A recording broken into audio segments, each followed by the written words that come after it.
on the YouTubes here so I can follow along.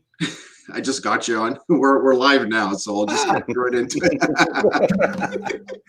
So yeah, we're live now, and welcome everyone to another edition of the Friday Night Geek Show. This is actually a very special edition of the Friday Night Geek Show because it is our holiday special, and clearly only one of us is in the holiday spirit tonight. I really meant to wear my holiday sweater tonight, but as I was telling Eric, like my basement is hotter than balls.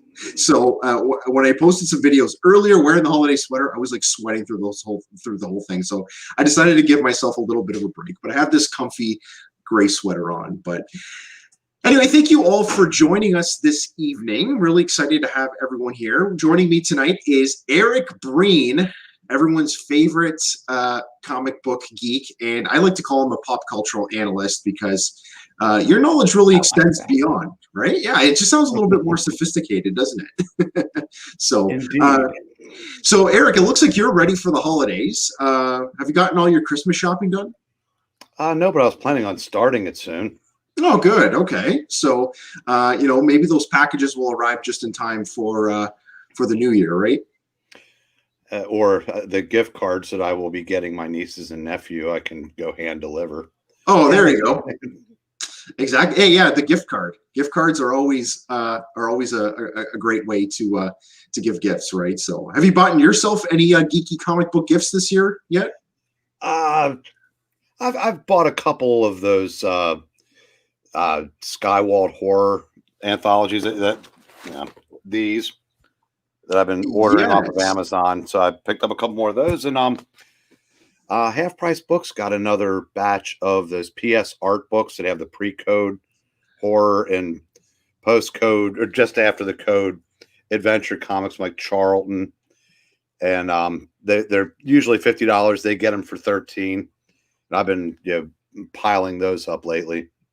Yeah, actually, I saw you actually posted on your own YouTube channel, and I really encourage everyone to go and check it out. Eric posted a very entertaining video of his of the new acquisitions that he's made, and really some really great horror stuff. I especially loved that Beware stuff that you added to your collection. That I think it was a Marvel book, right? I can't remember who published Beware, but yeah, those are great because they usually publish anywhere from 4 to 6 issues, depending on how big the issues were at the time. And they finally started remastering the pages because for years they were basically just transferring them over, and they were kind of getting tough to read because like the print would sometimes not run, but it kind of resembled newsprint, and we all know how newsprint looks after decades. So right. There's more production value in the more recent ones, and like I said, they're a blast. If you're a fan of pre-code comics, you can't beat them.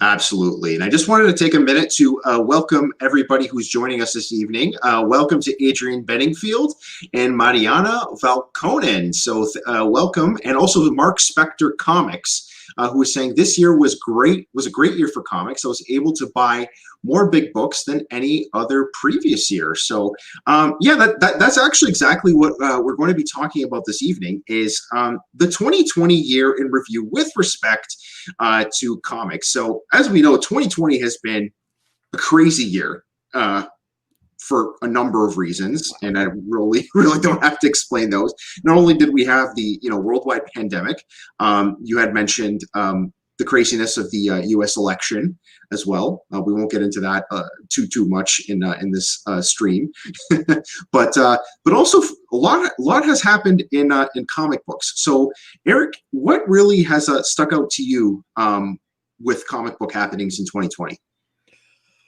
Other than the 2 or 3 months where we couldn't get anything, I left Marvel behind years ago, so I can't really speak to them. I thought DC came back fairly strong. I'm not sure if they're going to go out on a high note because I was a little concerned about Future State. I'm a lot concerned about Future State. There were a couple of the indie publishers that managed to get books out, did some really good stuff. Yeah, Image is still flying high. That that Upshot company, AWA, they do a book Mhm. called Bad Mother. Yep. So there's actually now it almost feels like nothing stopped because it's been rolling along again for several months, and so it's almost like the new comic industry had a giant hiccup earlier in the year, but have recovered pretty nicely. Absolutely. And I just wanted to welcome also Crash Landon and Perry Comics, who are just joining us this evening. Thank you for joining us for our little Christmas special here. So, yeah, absolutely. You're right. This has been, I think that those few months wherein we weren't able to get comic books was really crazy. Now, you said you weren't really sure about what was going on with Marvel. What have you been reading exactly lately? The bad books, I read all of the Joker War parts. Mhm. I'm still reading Dark Knight Death Metal. I've noticed that the side books tend to be better than the main title on that. I'm reading Endless Winter, which is about 2/3 of the way finished now. Let's see, Flash.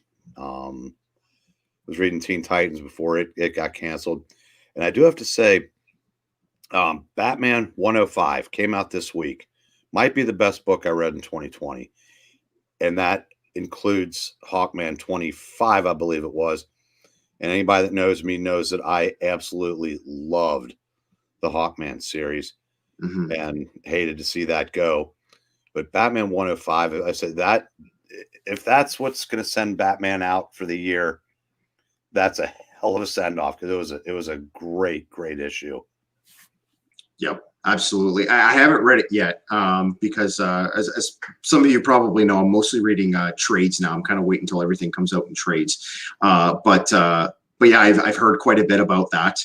Also, I know you said you haven't really been reading Marvel. Another huge book, especially in the last couple of months, has been Daredevil 25. Have you heard anything about Daredevil 25 at all? I actually did pick that up. Oh, you did pick that up. Yeah, Okay. I kind of go in and out on Daredevil. My problem with when I read Marvel or DC, I kind of become a fan of the entire universe. Okay. And there's so much at Marvel that I don't like that it's hard to get into the stuff I do. And I know that's on me, Mm-hmm. but I do kind of, like I said, dip in and out of Daredevil, and I did read that.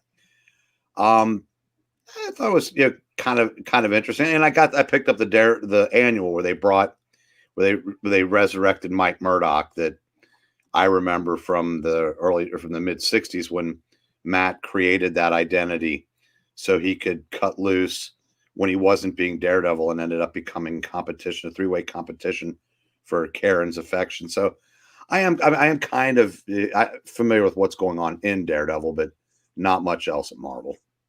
Right. And yeah, I agree with Perry Comics is saying Daredevil has been good from the start. Thor had a good first 6 issues. Need to catch up on the latest few. Actually, I have to say I've even read I've read Daredevil in trade format, and Daredevil actually has been great. This year specifically for Marvel, I've read Venom. I've read Immortal Hulk. I've read Daredevil, and I have to say, I think Daredevil is really the book that's kind of stayed consistently good. I kind of started losing interest in Immortal Hulk as I kind of progressed. It started off really strong for me, and same thing with Venom. Venom's been really good, especially with all that Null, the No, whatever Null. With all that stuff, it's been great. I've heard great things about Thor. I haven't really picked up Thor yet, but I definitely plan to soon. Now, the other books that have been really hot lately are actually some indie books, and I'm thinking specifically of The Last Ronin. Oh, actually, technically, it's not an indie book, but it's IDW, the Ninja Turtle book. Have you heard anything about that at all? I have, but I've seen reviews on it, and some people that I associate with online are really into it. But I believe that's some kind of Turtles property, correct? It is. It is. Yeah, and I think the fact that I'm old as dirt, I was already you know when that started, I was already well into my 20s, and I couldn't. I was like, what do I want a book about talking turtles? And now, in my defense, I also, like 15 years later, told my LCS owner, what do I want a black and white book about a zombie apocalypse? And refused to buy the first issue he was begging me to buy. And yes, kids, that was Walking Dead #1. So just pay attention to what I'm buying and get the book next to it if you want to make money in this hobby. Right. Exactly. So Eric pretty much has ignored all the I guess the golden books of our era, really. I'm good at that. Yeah. But you've also had some successes though, haven't you? With I mean, I'm sure there have been some books you've picked up over the years that have really kind of surprised you, correct? Oh, as far as being good, absolutely. As far as escalating in value, I couldn't find I couldn't find a gem. I couldn't find the shining diamond in a pile of coal. but that was never what I was into the hobby for, and thank goodness, because I'd have been disappointed for all these decades if I was. Now, yeah, so this year really has been an exciting year for many different comic book stories. I think it's really important to note a lot of the Star Wars stuff has actually been really good too. In this era where everyone's trashing Disney Star Wars, and I know you're not a huge Star Wars fan, right? No, you're not a huge Star Wars fan. I am, so I've been keeping up with the Star Wars books, and in an era where everyone's trashing Star Wars, I have to say they're really making up for it in the comics. Their comics have been great. I'd love to hear from you all in the comments if you're reading some of the Star Wars books. Darth Vader's been especially great. Now, yeah, so we've had a lot of great comics, but there's also a lot that has gone on in the comic book business world. So what really kind of stuck out to you with respect to, I guess, the comic book business? Oh, the swath that was cut through DC editorial. Yeah, for sure. You don't, a lot of times you don't notice, you have to say, like, you don't notice the good referees. It's like you don't notice the good editors until they're gone. Mm-hmm. And recently DC has published a couple of trades, and I think one of their monthly titles where they left the margins on the pages. Mm-hmm. And that's something that even an intern should have been able to catch. Right. And there have been coloring mistakes and whatnot. And so you're starting to maybe see the results of just cutting so many editors at once. Now, I mean, we've joked around for years that Marvel hasn't had editors for years, but at least, if nothing else, the pages are where they're supposed to be. Now, the ink might run, because I know that was a problem a couple years ago, but that's not editorial. But yeah, that was the thing I noticed most, because there were some names that, to be honest, there were people that said, I can't believe they were still there. And like when Bobby Chase, who'd been there for, hell, probably since the early 90s. Yeah. And, Bob Harris and some of the other people that were let go that had been there. I said, and if I'm not mistaken, didn't Dan DiDio get fired early this year? Yes, and that was, Crash Landing here saying everyone was canned at DC pretty much except for Jim Lee. And yes, that was actually huge news when Dan DiDio got canned at DC. Now, were you personally pro Dan DiDio or anti Dan DiDio? If I had to pick one or the other, I would say anti, only because I think he developed a personal animosity towards Jeff Johns, because his idea, I mean, Dan DiDio's big idea was New 52. Came out of the gate strong, petered out pretty quickly. Yes. Jeff Johns' Rebirth not only took off like a rocket, they actually passed Marvel in overall market share for a couple months, which is something that, it's like finding a 4-leaf unicorn. It just doesn't happen. And Correct. Then I don't know if he got angry at him for that, or if he took it personally. Then he went out and hired Brian Michael Bendis and raised the prices on everything. And within a couple months, Marvel was just grinding him into a fine paste again. So in that respect, I said I wasn't a huge fan, but but his tenure wasn't all bad. It definitely wasn't all bad, for sure. And I myself, I personally enjoyed the New 52. And I think the main reason why I enjoyed the New 52 is because DC really started giving other properties that they own another chance. I mean, if it were up to me, I honestly feel like DC Comics should be renamed Batman Comics or Dark Knight Comics, because I feel like so much of DC is focused on Batman or Batman related books. So like, I mean, yeah, you have Nightwing, you have Batgirl, you have, those are all, to me, considered still Batman books because they're all part of the extended, Batman family. But during the New 52, you started seeing these books. Like, there were characters in the New 52 they were doing books about that I didn't even know really existed. Like characters that DC really hadn't done a lot with for years. Like I'm thinking, especially, I Vampire. I loved I Vampire. That was a great book from the New 52. The Justice League Dark stuff, the Suicide Squad. Like they had a lot of great books. And you're right, the New 52, they were on top. They were number one for maybe 3 months.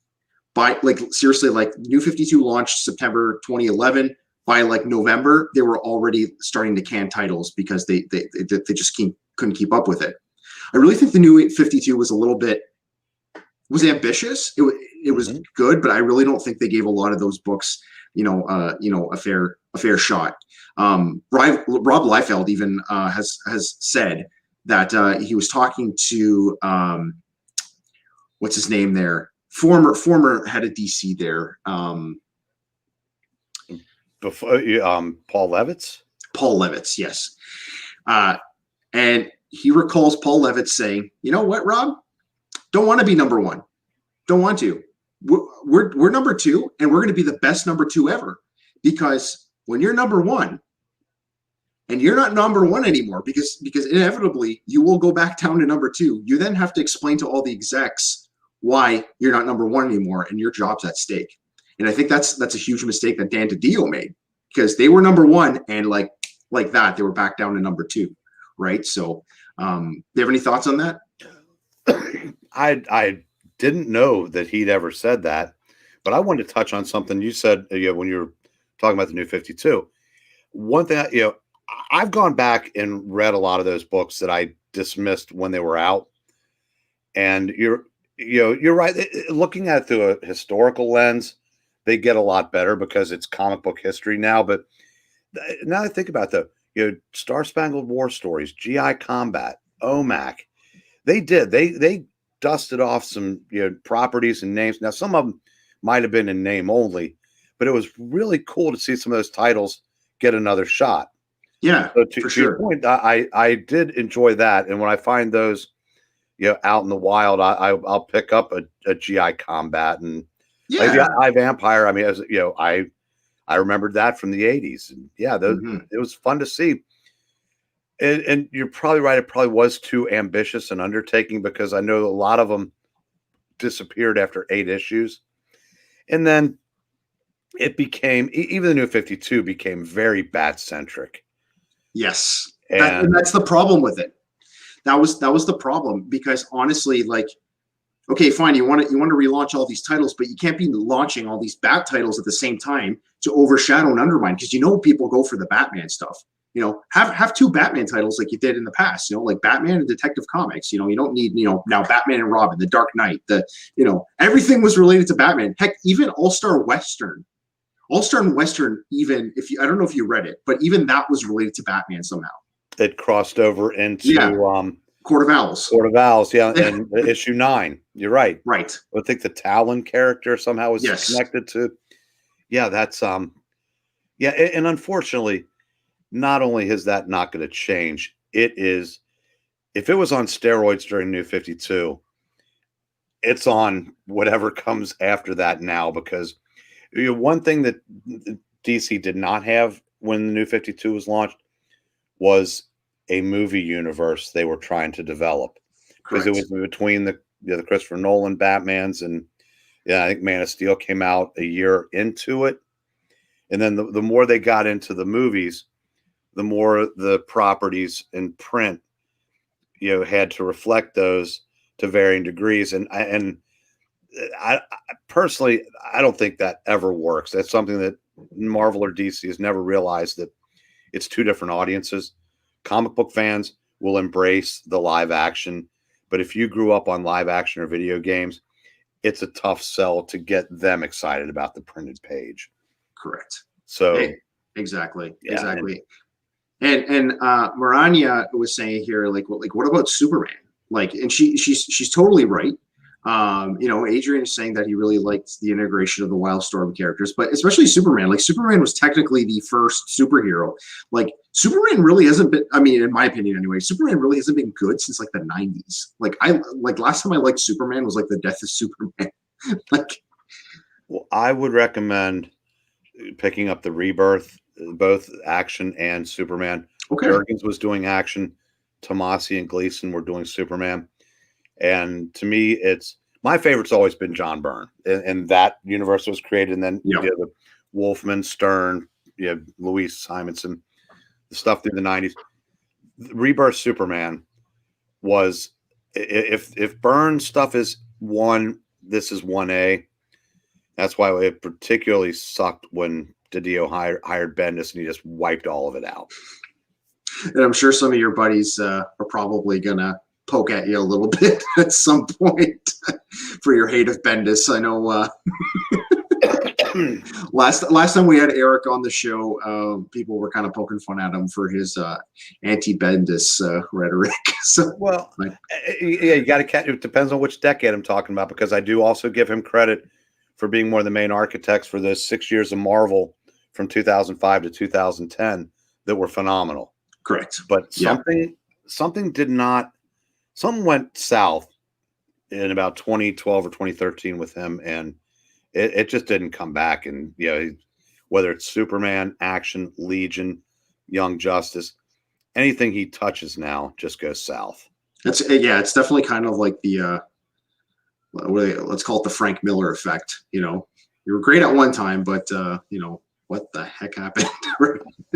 Yeah. But yeah, so basically, Dan, we got off on a little bit of a tangent, but yeah, Dan DiDio got canned. They called it the DC Bloodbath, right? And right now, really, I don't think right now is really a good time for DC. I mean, in a literary sense, they're producing some great Bat books, but I really don't know if there's really anything else that they can kind of hang their hat on besides the Bat books, right? Like, I heard great things about the Three Jokers, Dark Knight Metal, but I kind of feel bad for DC, because at the same time they're now owned by AT&T, and I don't think AT&T really gives two craps about comic books, really. Like, and I think DC right now is really kind of scurrying to try to kind of demonstrate their importance. I even saw, I read an article that DC is actually going to be launching a manga title in Japan. So I think that's a great idea, because the manga market is huge, and I definitely think that if this company and these characters want to survive, they're going to have to venture out and do things a little bit differently. What do you think?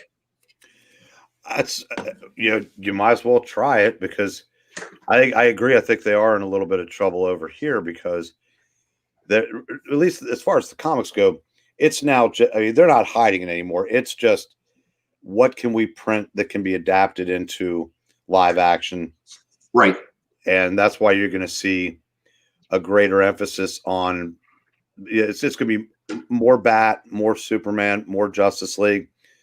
Second tier characters, I think, or the only second tier characters you're going to see are the ones that they're spinning out of Future State, hoping they can connect to a new audience. Because the YA novels have had varying degrees of success, although one of the people let go was the woman in charge of the YA novels. But they have another couple dozen of them in the pipeline. So yeah, I don't know if Future State doesn't catch on, they're in a whole lot of trouble. Absolutely. And you know what? I've actually heard Marvel, I think, is in slightly better shape. And I just looked it up. Marvel currently is sitting at about 45% of the market share of comic books right now. DC's probably around 25%, and Image and other independent publishers have the rest. So I was surprised when I saw DC only having about 25% of the market. And I was like, wow, that's actually lower than I expected. But Marvel, I mean, dozens and dozens of books have gotten canceled. I'm thinking specifically of the Rise of Skywalker comic book adaptation got canceled.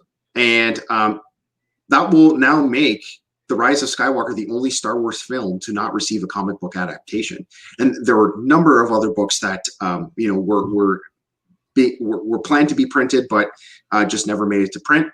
Marvel's also trying out some of the manga stuff as well. There's just I feel like there's a lot. This is going to be a really huge, I think, transitional period over the next few years, because I think we all know that what publishers have done in the past to make money really isn't working in this day and age. There's so many external factors as to why people aren't reading comic books as much as they used to, and they're really going to have to get creative in order to make this industry survive. Well, the problem, and I agree, the biggest problem I see is neither one of the big two are doing anything to try to retain comic book fans. And by that, I mean the people that have been around for a while.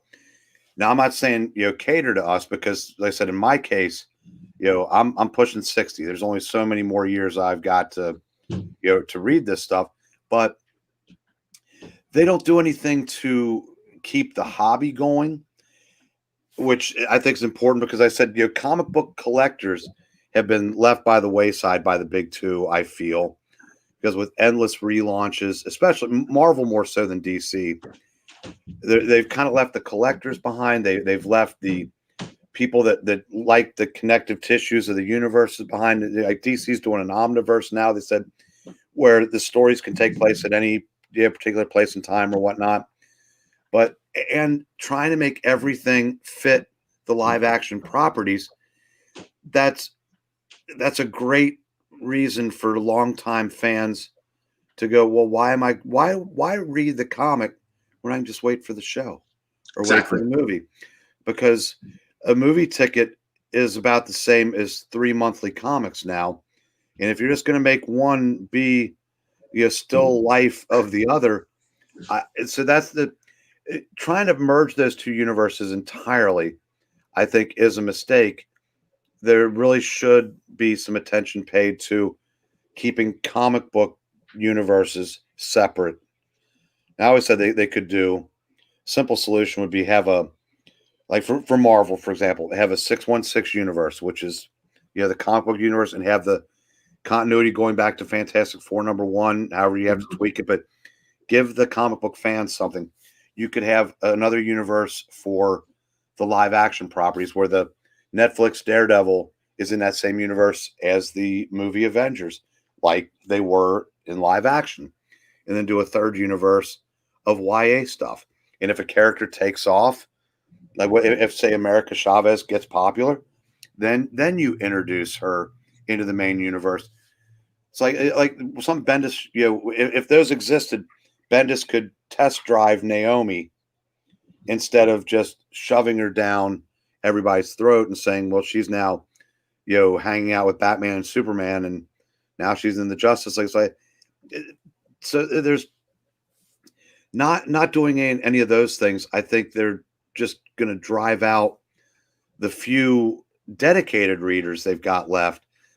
And I say, and comics are too expensive to expect kids to embrace the hobby. Correct.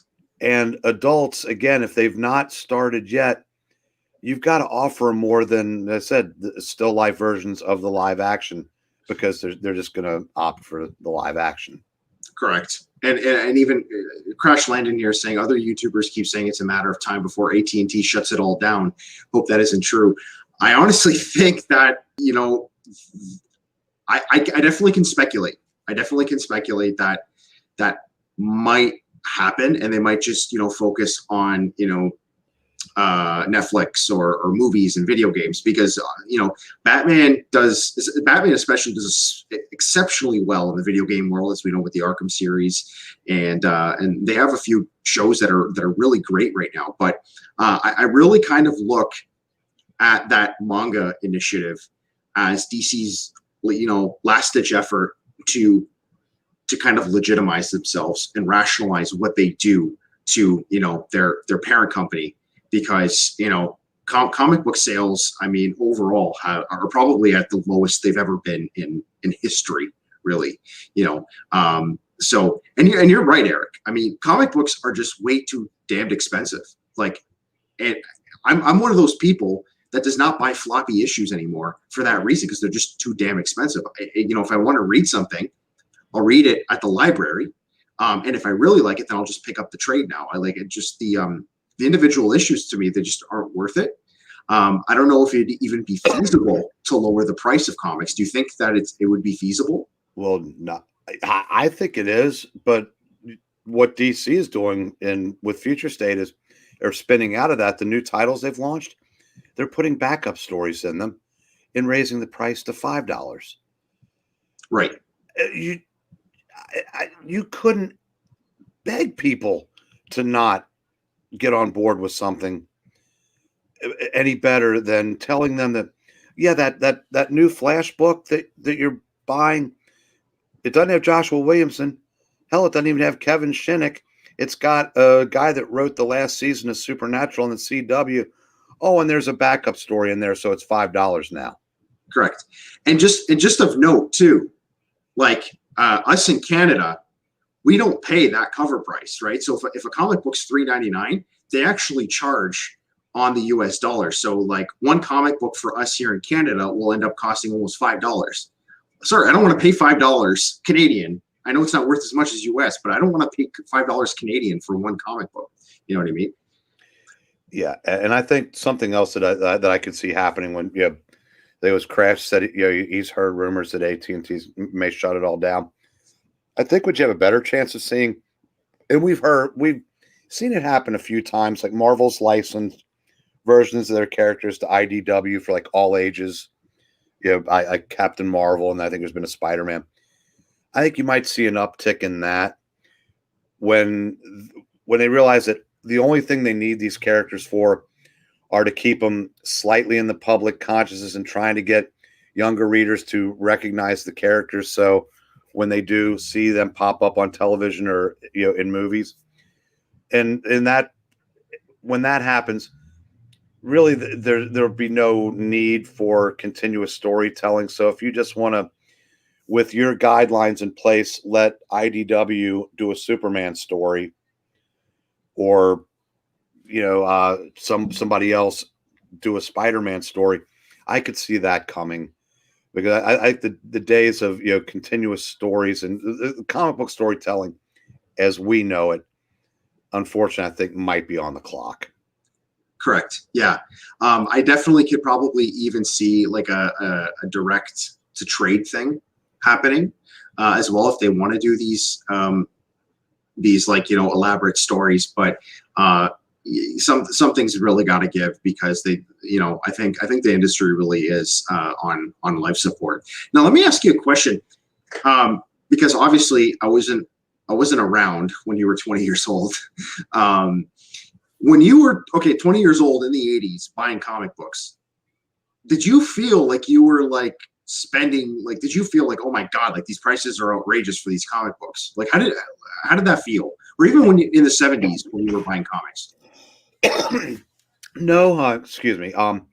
No, not really, because when I started, the cover price was 25 cents. And I remember grumbling when it went up to 30 later in that first year. But back then, if you cut the grass or did the chores, you might get $2 to $4 a week allowance from your folks. And I said I wasn't old enough to work an actual job yet, so I mean I was 13. But yeah, $2 to $4 would buy you a decent amount of comics. I mean, you could keep up with the books you want to read. Comic prices have outpaced inflation through the years. Oh, I remember. Yeah, I had a job. I was making, I think, $2 an hour washing dishes, but that would pay for 5 or 6 comics with tax and maybe a soda. Yeah. Now, if you want 5 or 6 comics, you got to be in IT Yeah. because you're talking $25 at that point. Yeah. So no, in those days, and Maranya, who I would say thank you very much for coming. She's a friend of mine from the Eglantine side of this, and I'm very happy to see her here. Hello. We are the same age, and I'm not betraying secrets. In fact, we get killed in our groups, for that. But it just didn't feel like they were cost prohibitive in those days, because I think even then we're talking 50, 60 cents an issue. I mean, they didn't really get to $1, I think, until the late 80s. Yeah, you're right. They didn't get to $1 till the late 80s, and then all of a sudden in the 90s, they like skyrocketed in price. I feel like the prices on the comic book covers from the 90s just vary. Like some are like $2.50, and then like once you're getting towards the turn of the millennium, there you start seeing comic books with a U.S. price and a Canadian price, and some of the Canadian prices were $5 back then. Like, and this was like 20 years ago. Like. Well, it goes back farther than that. When our first clue that things were about to change should have been 2 words: Baxter paper. Right. In the mid 80s, when they changed the paper stock, raised the prices, then you got to the 90s, and that wasn't good enough. And we got introduced to holograms, die cut chromium, whatever the hell you want, whatever they could think of to gimmick up a cover.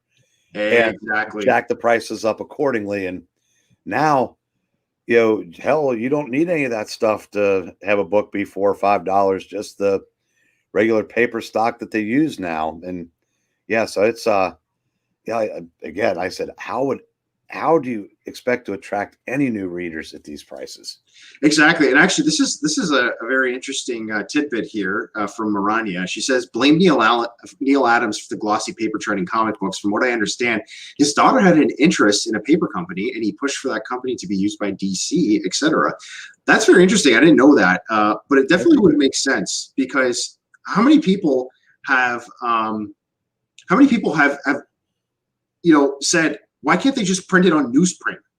And they don't anymore. And I prefer the newsprint. I've complained about this on the channel before. I don't like the glossy paper, because when I'm reading it in the light, I feel like there's always a glare, and I have to like turn it like 3 different ways in order to be able to read it appropriately. It's annoying. Do you think somebody should tell Peter Simeti that we can't use newsprint anymore? Because he's doing it all wrong over at Alterna. Yeah, right. Exactly. Like, yeah, Alterna's using all newsprint, right? So, I guess the world, Tom Nordley, welcome. I guess the world of high cost paper kept expanding under Neil Adams' direction. Yeah, I really want to see a return back to the newsprint. I honestly feel like comic books probably still could be sold for maybe $1.99 at the most. I don't know. What do you think? No, I think maybe a compromise. I don't. I know they don't even use Baxter paper anymore. I think it's even a higher grade than that. Something that would stand up to time, because obviously, so if you pick up a book from the 60s, even if it's in good shape, the print wears down.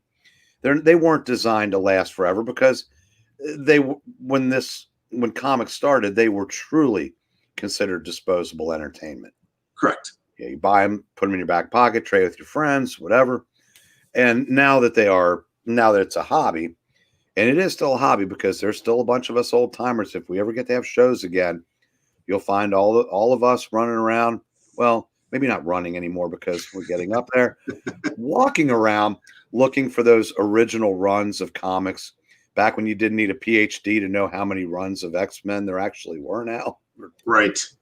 Exactly. That's the other thing too. I feel like sometimes it can be a little daunting or intimidating for new fans to come in, because there's a certain pretentiousness now that's associated with comic book collecting, because gone are the days where comic books are considered a dirty secret that you kept from your friends, right? Like it's now acceptable. That's one positive that we have in this day and age, is that it's acceptable to read comic books at any age. But we really need, I think these companies really need to make more of an effort to putting them in the hands of more people. Like, why can't they sell comic books at corner stores anymore? Like, I understand the direct market, but would that really be so bad to start doing that again? The reason why you'll never see that is simply shelf space versus cost benefit. That's why you're seeing shrinking magazine sections in all stores. Right. Even the bookstores, the magazine shelves are shrinking because, as I said, there's more money in scented candles than periodicals. or the Jolly Ranchers are now where the comics used to be, and that's unfortunate. That's not going to change. So if you want to try to get things, and okay, when we used to have movie theaters, before 2020, I always thought, maybe you set up some kind of deal with the theater chains to where you could maybe have a rack or a kiosk of comics with, at the concession stand, because the only place in the world where a comic book isn't going to seem overpriced is at a movie theater concession stand. Yeah, I never even thought of that. You're right. Actually, you're totally right. I totally agree with that. Why not put a comic book rack in a movie theater? Because heck, with the price of movie tickets, like comic books will look cheap in comparison, right? So that's soda and popcorn. Yeah, exactly. Yeah, your $15 soda and popcorn.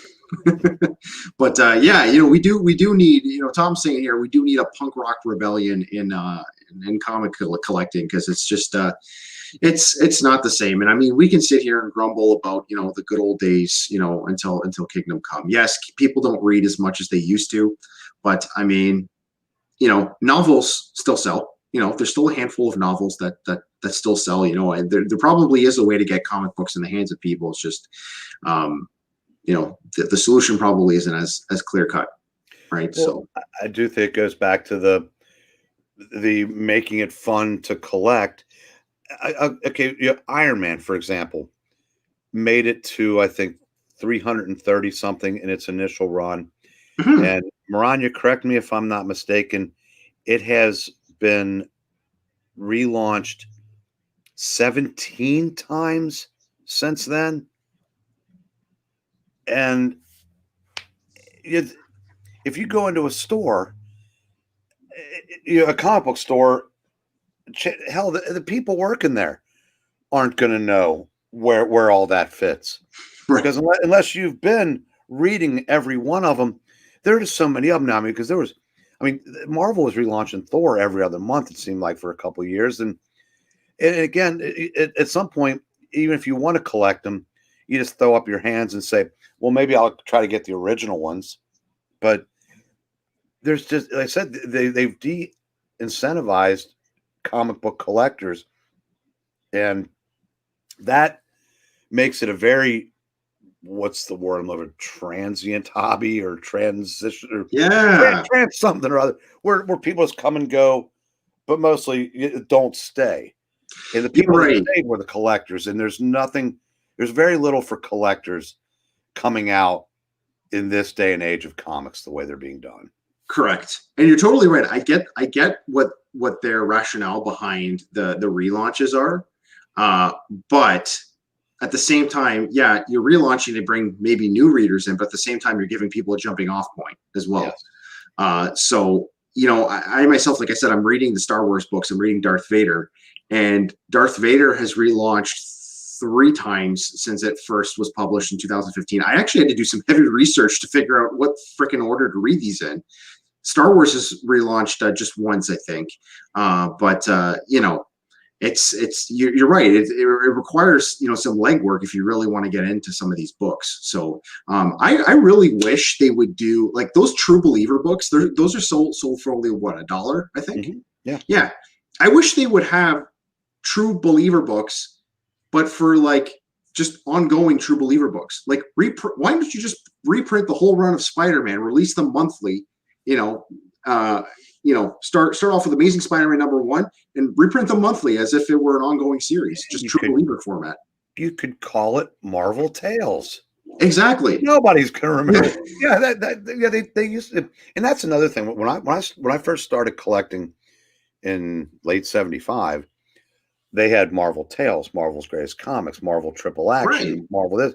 They pretty much they were just now starting to reprint. I mean, they did have them in the '60s when those books were giant size, but you were getting the Marvel history to go with what was going on in the present, because this was before even the Fire Sign, origin of Marvel Comics came out. There really weren't that many ways to get the older stories because there weren't many comic book shops available. I mean, there were flea markets if you happen to have one, but this was a great way to get the stuff that you were either too young to get when they first came out or couldn't find anywhere unless you had a place to order them in the mail or blah, blah, blah. And now I would love to see those make a comeback, because if you can do those True Believers and sell them for $1, right, there's no way in hell they're losing money on all of those, or they wouldn't be doing them. Right. So it can be done. And why not? You just start, like you said, start with, AF-15 or Fantastic Four #1 and just go straight through.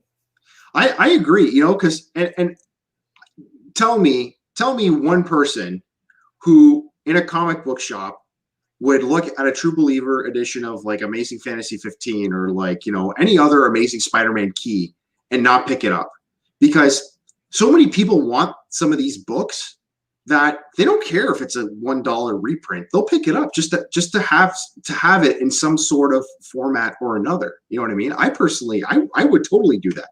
I would pick up True Believers. That would actually get me back into buying monthly issues as opposed to trades. It's I think that would be an amazing initiative, but I don't know if we'll ever get there. Well, do you remember a couple years ago when DC was doing something similar, and did you notice that a lot of them were outselling the new ones that he was selling for the same price as the new books? And he was going, why are these reprints outselling the stuff we're doing now? And it was like, because they were better. Right. But yeah, so yeah, I would love to see, Marvel do that. I don't know that they ever will, unfortunately, because right now you notice there's a pattern to these True Believers. They've all got movie tie-ins. Correct. Yes.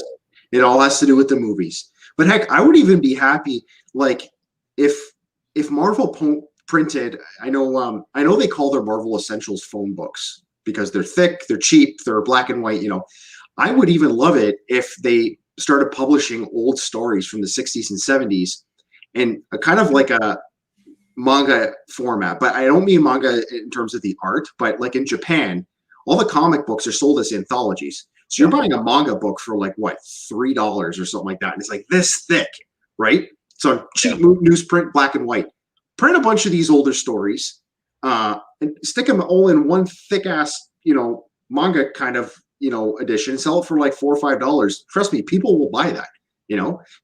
Put Avengers #1, Spider-Man #1, all these other #1s all in one and sell it. I think that might even work. It's just, I don't know why they don't do that, but because if there's one thing that comic book companies should know, it's that nostalgia rules all. Why do those old stories sell? Yeah, because they're better, but also there's also the nostalgia factor of it as well. Would you agree? Yeah, and I'm thinking, I'm wondering if C.B. Cebulski, having lived in Japan for 10 years before he came back to take the EIC job at Marvel. I wonder if he suggested that, and then Sana Amanat just told him to go get her a latte. Right. Probably. You know, they're. I think they're just. I understand they're corporate strings that are at play here, but you know, something has to be done. But so I guess my question is, you know, so 2020 has been an interesting. I mean, for stories, it's been great. There have been a lot of great stories. You know, both Marvel and DC have produced some great stuff this year, even some, you know, IDW. And what do you foresee for 2021? Pain. Cloverline. I honestly, I don't see Future State giving DC the bump they expected to. I think you're going to see them just glom onto a couple characters, and it's like the one new Wonder Woman has already had a series announced. Naomi's had a series announced. I think that by the time 2021 ends, they might be closer to, you know, licensing to other people. Marvel, I think, they'll limp along. Yeah, one advantage they have over DC is there's no such thing as a DC zombie. Right. So Marvel fans have proven they'll take anything. Right. In larger numbers than DC fans will. Correct. So I don't see any industry growth. And I hope I'm proven wrong, because, you know, Marvel's promising a rebirth of sorts coming up, but it's just show me something first. I mean, you know, 3 years ago they said they were going to bring back the versions of the characters that we loved, and instead we get, you know, Tony Stark being lectured by Hellcat every month.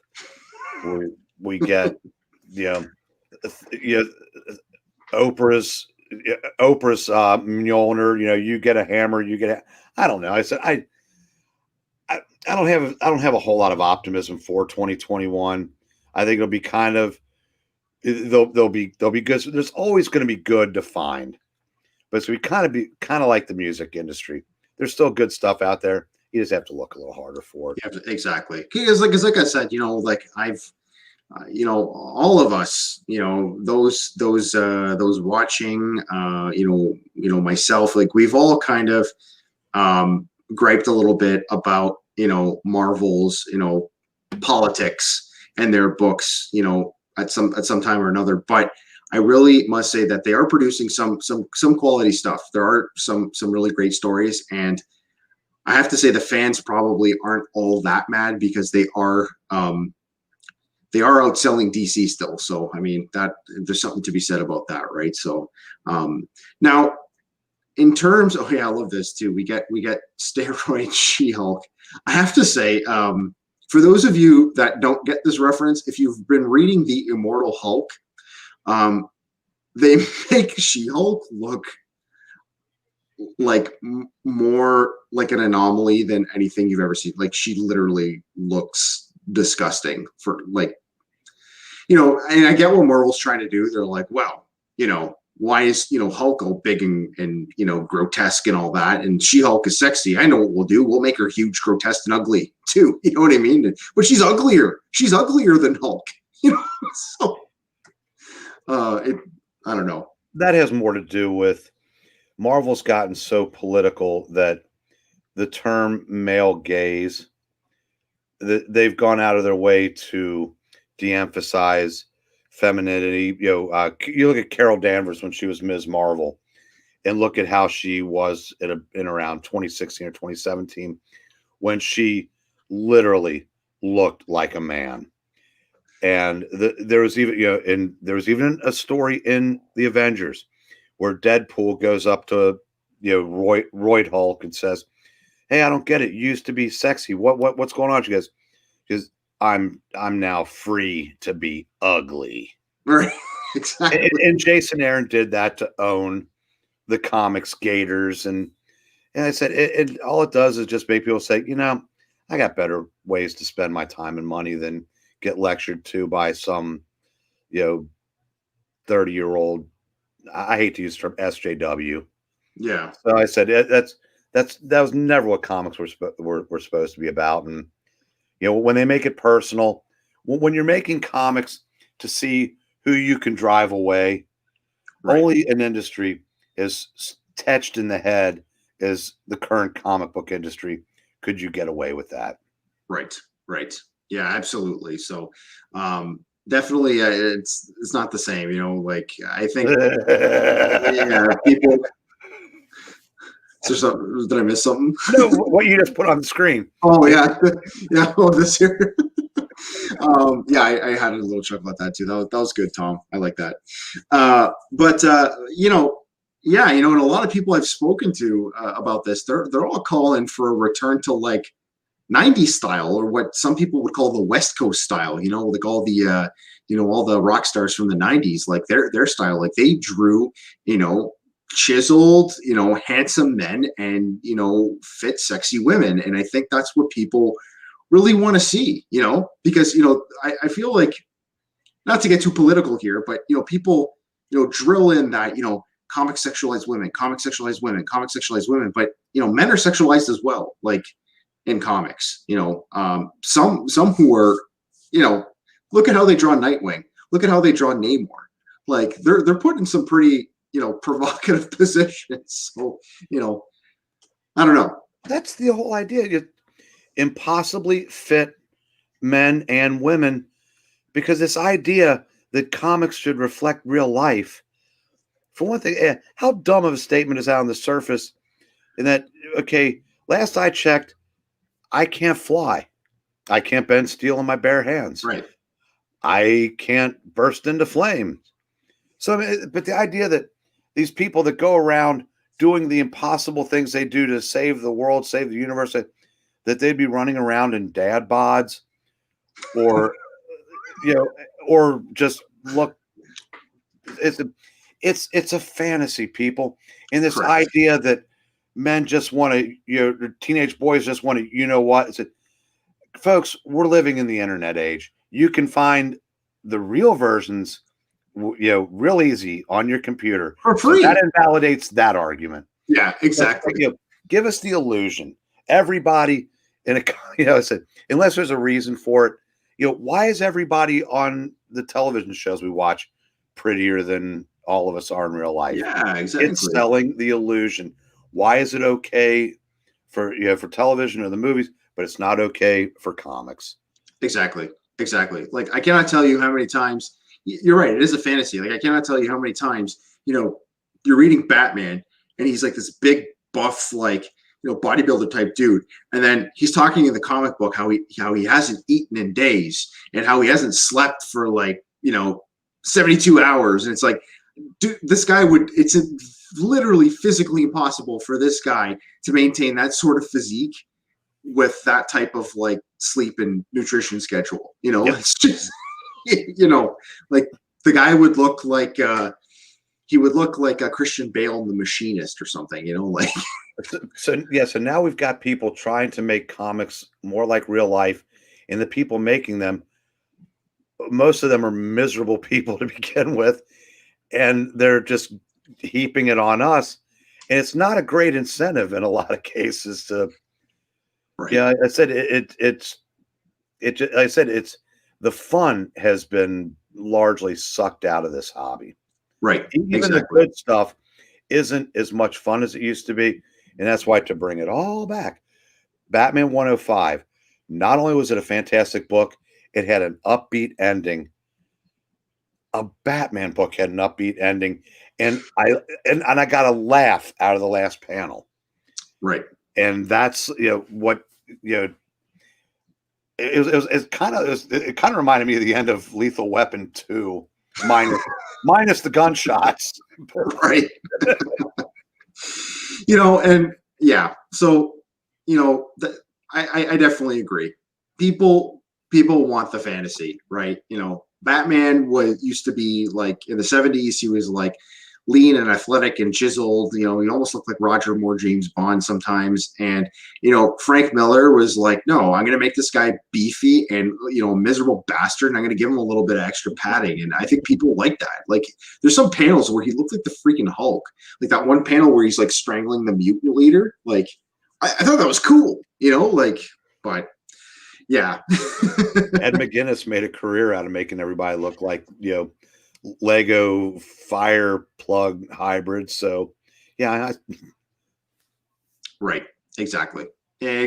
So, and yeah, comics were made for us to get away from the real world, in my opinion. Correct. Yeah, because until I look out that window and see Galactus a coming,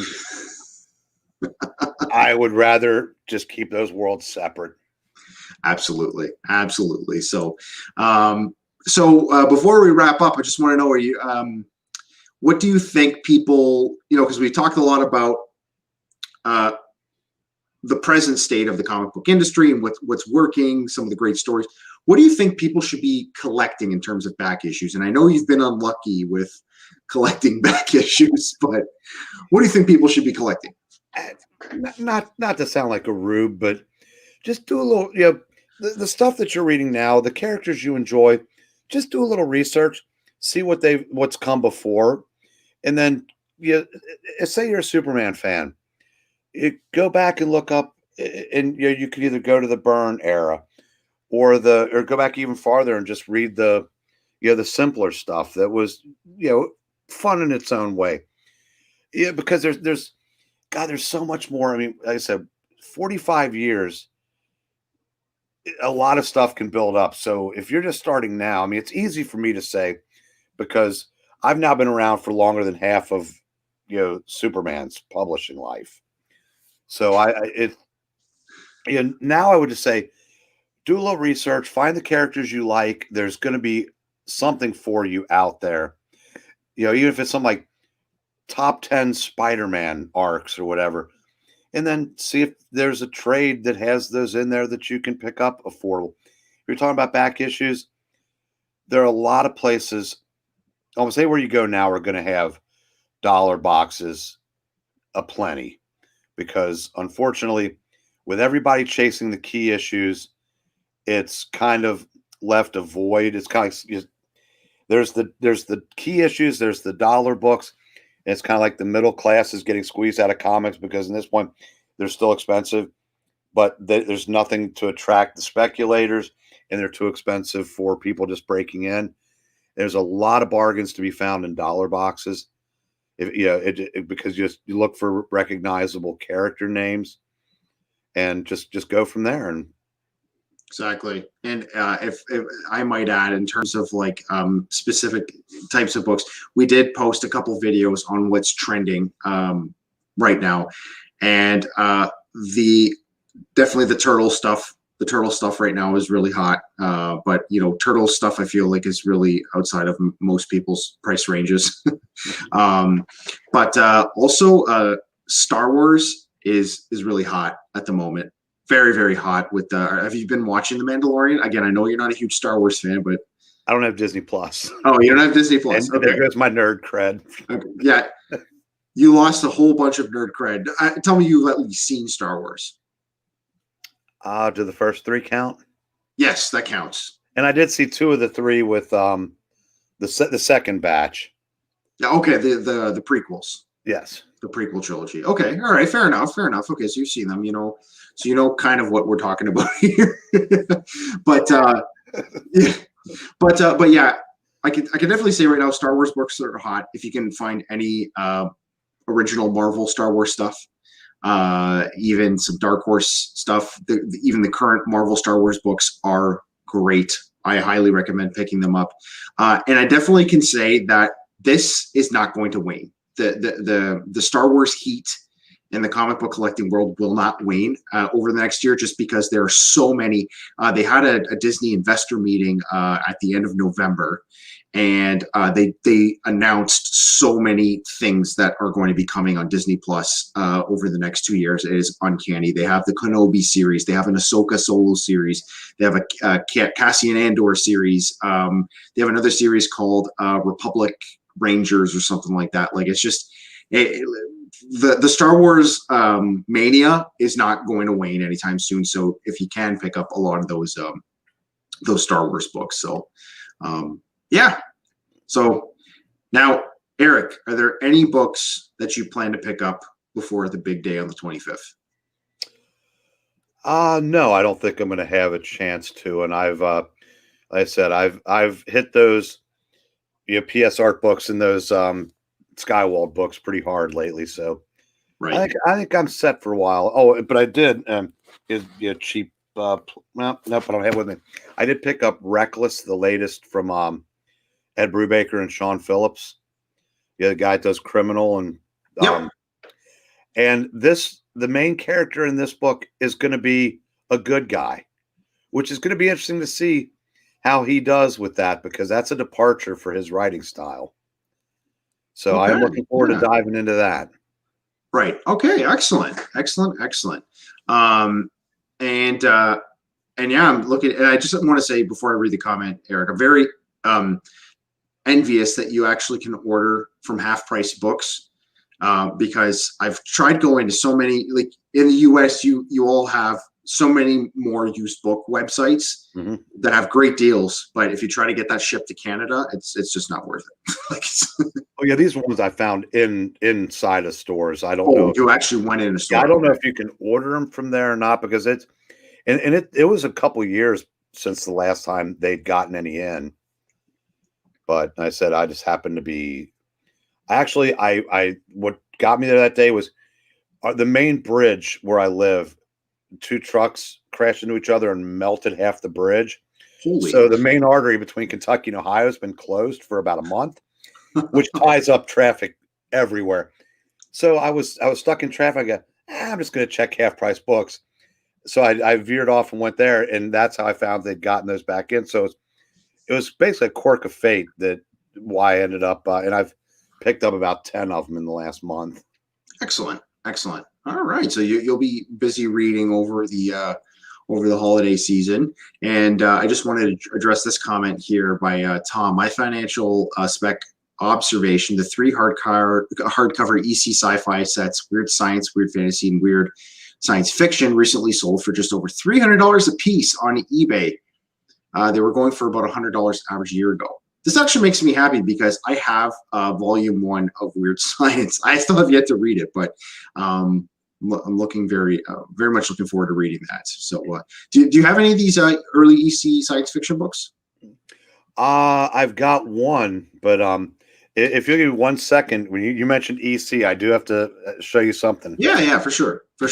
While we're waiting for Eric, yeah, I just think that that's astounding, actually. Yeah, a lot of these books, these EC omnibuses are quite expensive because their print is limited. No, is that an original issue? Yes, it is. Where did you find that? I've had it for years, and when I sold my collection, I had this one up over a door, and I said, one book's not gonna make that much of a difference. Right. And this has just absolutely gone through the roof in value. Oh yeah, for sure. Like this is that's pretty much the book that started the crusade against comic books, right? So unbelievable that you have that, and that's worth quite a bit of money, and I'm really happy you didn't get rid of that one. But I have to say, when you told me that you got rid of your Fantastic Four #1 and your Amazing Fantasy 15 and all that, I was just like, oh no. Well, I said it was either that or the house. So yeah, exactly. Had a way to keep 250 long boxes in a cardboard box under an overpass. So you do what you got to do sometimes. You do what you got to do. Exactly. Oh yeah, this is a good one. Does anyone get this reference? Do you consider that cover to be in good taste, sir? Well, yes, I do, because otherwise I would have shown the blood. The blood dripping from that. So that was it. And that was it, exactly. So for those of you that are like scratching your heads at what we're saying right now, William Gaines, the publisher of EC Comics, he went to the Senate committee Senate subcommittee hearing, and they asked him this question about that comic book that Eric has, and he said, "Well, yeah, I could consider it a good taste, because if it were in bad taste, there'd be blood dripping from the head." So I just think I thought that was funny, but and they said he'd been up for about 36 hours. When they asked him that question, they said he didn't even realize what he was saying at that point. And he looked like that was case closed. Yeah, like he showed up to the meeting. He looked really clean cut and everything, but honestly, the guy looked like he was on drugs. Like, he was, might have been. Like if you watch the actual video, he's kind of like like this weird twitch, and I don't know, but anyway, Eric, thank you for joining us here this evening for our holiday special and our review of the comic book year for 2020. Really hope you all enjoyed it, and I really wish you all a very Merry Christmas, Happy Hanukkah, Happy Holidays, whatever you're celebrating this upcoming season. We will be back. I definitely will be continue to post over the holiday break, just because I do, for once, have the Christmas holidays off, which is amazing. So I'll have some time to post some stuff, and I'm excited for that. In the new year, I think we're going to be doing the Friday Night Geek Show probably monthly now. The weekly schedule was just a little bit too much at one point. So, and Eric will definitely be joining us again. I think we're gonna have to make this a sidekick thing, Eric. Either you could be mine or I could be yours. Well, it depends on your perspective, right?